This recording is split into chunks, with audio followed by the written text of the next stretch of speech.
Justin Trudeau showing once again his gun ban is all about politics. Hi, I'm Brian Lilley, political columnist for the Toronto Sun. I've been saying it for years. Some people probably sick of hearing about it, but Justin Trudeau only uses gun control for political gain. It's not about public safety. It's not about taking guns out of the hands of criminals. It's not about making you and your family safer. It's about politics, about using this as a wedge issue. And if you don't believe me, well, think about his latest move on this front. Justin Trudeau has just extended the amnesty for people holding what he declared were illegal guns more than 3 years ago until October 30th, 2025. That's more than 2 years away now. It's also right after the next election. Wonder if you'll campaign on this issue in that next election if it goes until October 2025. If you're not sure what I'm talking about, you might recall that back on May 1st, 2020, less than 2 weeks after the Nova Scotia mass shooting, Justin Trudeau stood before Canadians and promised that he was making things safer for all of us, that he was taking action on gun control, and he was going to ban the AR-15 and 1,500 other weapons from being owned and used in Canada.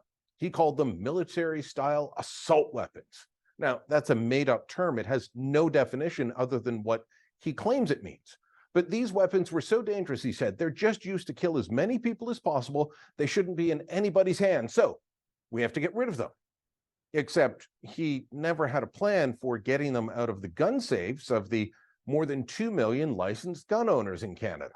He had no plan at all. And here we are, it's October 2023. Not a single gun has been handed in. Not a single gun has been confiscated.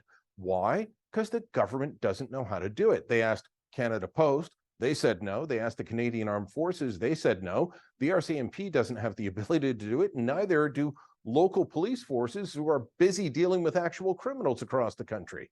So he's put this off for another 2 years. Remember, these guns were so dangerous that they should not be in the hands of people who had passed a safety course, passed multiple police checks, and had their spouse sign off on them being allowed to own a gun. That's the process for getting a gun license.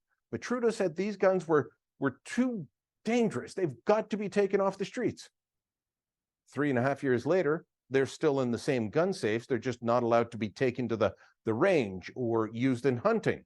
And now he's giving us more than 2 more years before he comes up with a plan. If that doesn't show you that it's not about gun safety, then nothing will. This was always about politics for Trudeau. By the way, gun crime's not going down because these guns were not used in crimes. In the meantime, he's done nothing to deal with the actual gun criminals. This is a pure political play. He wants to use this again in the next election, whenever that is, as a wedge issue to say, if you don't vote for me, those conservatives will get in and everyone will be shooting up the streets. No. Gun crime went up under Justin Trudeau, and it stayed that way. That's on him. Let me know what you think. Drop a comment down below. Share this on social media, and don't forget to subscribe to our channel.